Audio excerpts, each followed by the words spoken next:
Oke, langkah pertama adalah mengambil data dari Kaggle, buka website resmi Kaggle melalui browser ataupun Safari, kemudian pilih menu data hub atau bagian dataset.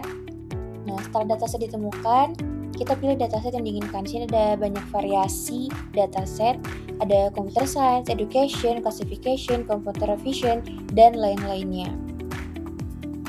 Di sini aku memakai data social media impact on teen mental health. Selanjutnya, klik tombol download untuk mengunduh dataset ke perangkat. File dataset biasanya berbentuk zip dan ini harus di-extract file. Setelah dataset terunduh, langkah berikutnya adalah mengekstrak file menggunakan Microsoft Excel. Kita pilih bagian menu data, ke get data, lalu memasukkan file yang sudah kita unduh tadi.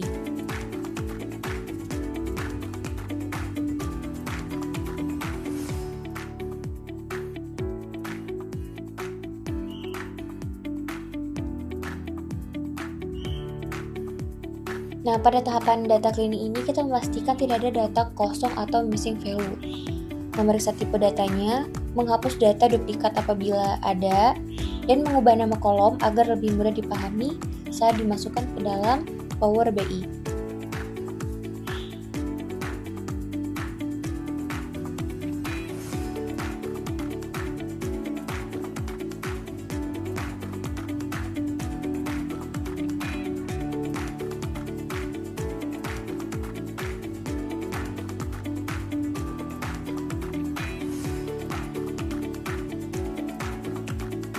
Dan tidak lupa untuk di-save terlebih dahulu.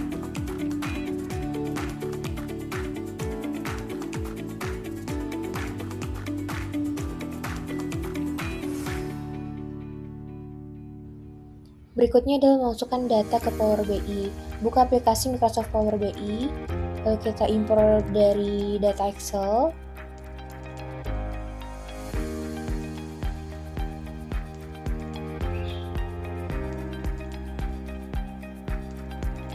Nah, setelah datanya muncul pada tampilan preview,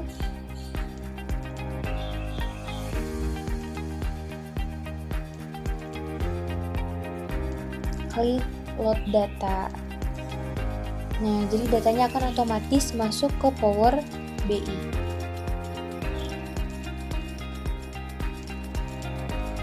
Lalu kita memilih kategori yang akan kita analisis menggunakan grafik. Di sini ada depression dan gender. Lalu kita pilih buat visualisasinya menggunakan diagram seperti apa, semenarik mungkin. Di sini aku memakai diagram lingkaran. Nah, sudah terlihat jelas ada dua label yaitu depression sama gender yang akan kita analisis, yang mana ini analisis berdasarkan gender untuk mengetahui apakah terdapat perbedaan kondisi kesehatan mental antara laki-laki dan perempuan. Selanjutnya, seluruh data yang telah diolah dan divisualisasikan menggunakan Power BI sebelumnya. Di sini aku membuat 5 hasil visualisasi dari dataset tersebut dan menggunakan beberapa bentuk dari diagram.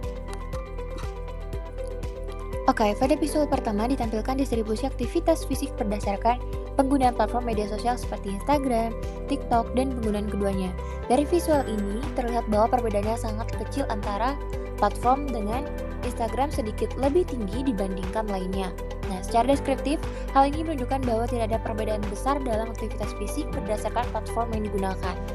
Secara prediktif, pola ini diperkirakan akan tetap stabil. Nah, saran yang dapat diberikan adalah perlunya kampanye aktivitas fisik yang menyasar semua platform media sosial secara merata, misalnya melalui challenge atau kampanye kesehatan digital. Pada visual kedua, ditampilkan distribusi kasus depresi berdasarkan gender. Dari visual ini terlihat bahwa perempuan memiliki jumlah kasus sedikit lebih tinggi dibandingkan laki-laki, yaitu 17 dibandingkan 14 kasus. Namun secara keseluruhan, jumlah kasus depresi masih relatif kecil dibanding total responden. Secara deskriptif, hal ini menunjukkan bahwa terdapat sedikit perbedaan kerentanan antara gender, tetapi tidak terlalu signifikan. Secara prediktifnya, jika pola ini berlanjut, perempuan masih berpotensi sedikit lebih rentan terhadap depresi. Nah, saran yang dapat diberikan adalah perlunya program deteksi dini kesehatan mental, layanan konseling yang mudah diakses, dan dukungan emosional yang merata untuk semua gender.